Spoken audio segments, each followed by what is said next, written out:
the most important thing in Berlin is this other one, meaning the linking of the European higher education area in the sense of teaching, let's say, with the European research area. And specifically linking the third cycle in the Bologna process, and not only the two first cycles of education.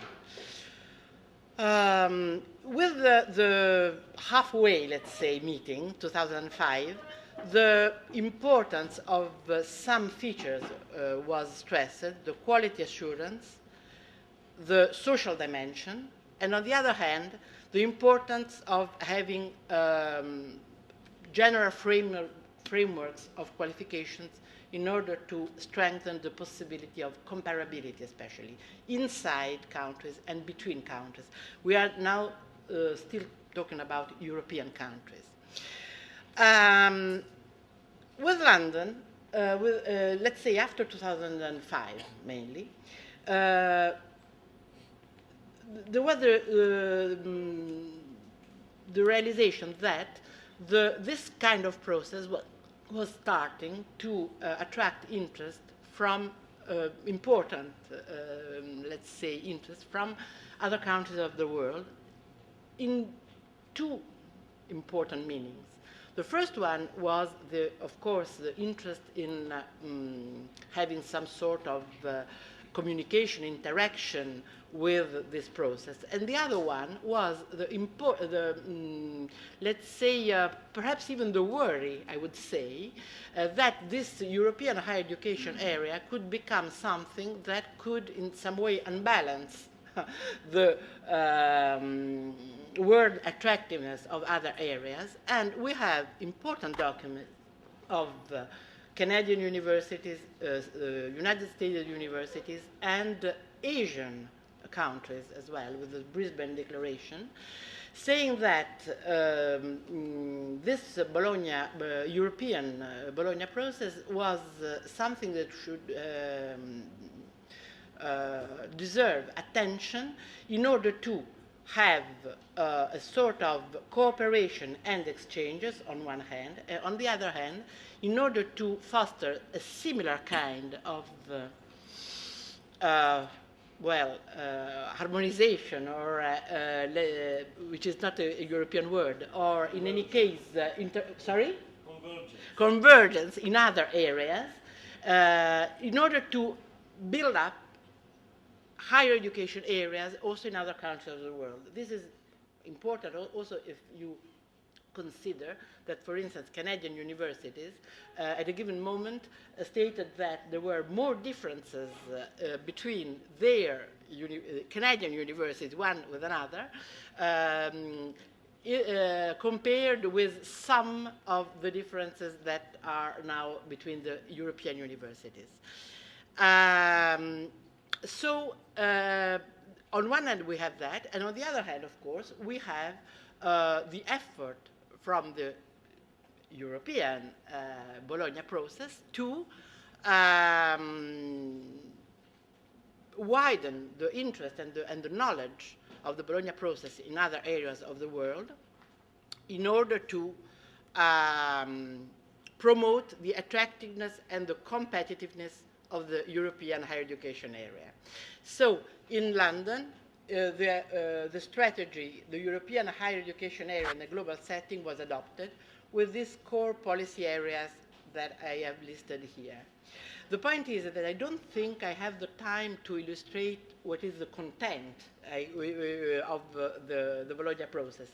Anyway, what I would like very much to stress is that the dynamics is all the time between the need for some sort of convergence and on the other and the preserving of identities. This is inside the European area, and of course it becomes even stronger, this kind of need, when it confronts the European area in relation with the rest of with other world areas, the world context.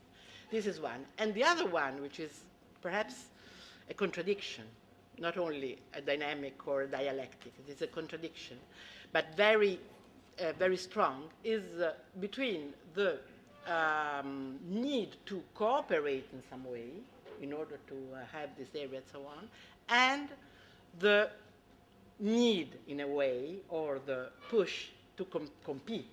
So this competition, cooperation dynamics, which is inside the Bologna process in Europe, and of course, this is, again, it presents itself when going, let's say, in the global setting. So, as you can see, there is improving information, the policy areas towards the global setting, stated, this is the communiqué of the ministers in the London meeting 2007, is improving information on and promoting the attractiveness and competitiveness of the European higher education area. And then strengthen cooperation based on partnership, intensifying policy dialogue, and improving recognition. You have all the time this double movement, which is cooperation in a way and competition on the other, which is very typical of all the situation, and which is reflected very strongly in this area. If I have one moment, I would just like one minute, just to go back to this, 30 seconds, just this, because I have a leaflet, then I'll give to, if somebody is interested.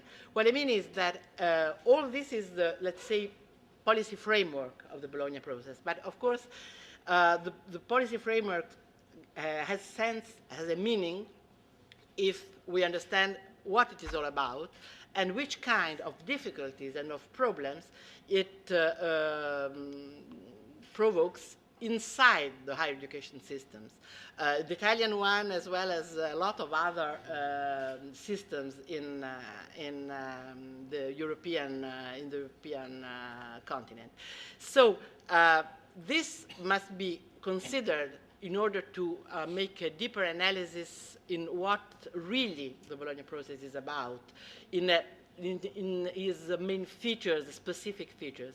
What I gave to you, I tried to give to you so quickly, is the policy context in which it was described, which is, I just finished saying, which is strongly inserted in the Lisbon strategy, and will, it's already decided, of course, that it shall go beyond 2010, of course, and then there will be the passage from the process to the established European higher education area, and then, of course, we will see what will happen. Okay?